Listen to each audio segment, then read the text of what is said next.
break down this Samba side basic. So it's a 3-count step. We're gonna start with that step to the center. 1, 2, 3. So it's center, side, center. Again, center, side, center, center, side, center. So this foot really doesn't move underneath my body.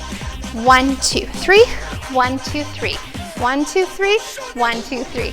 Speeding it up a little faster. 1, 2, 3, 1, 2, 3, 1, 2, 3, 1, 2, 3. Keep that chest lifted high. 1, 2, 3, 1, 2, 3, 1, 2, 3. So you can practice and get your speed up. It's also really fun to do a single, single, double, where you can go single, single, double, and hold here. 1, 2, 3, 1, 2, 3, hold, hold. 1, 2, 3, 1, 2, 3, hold, hold.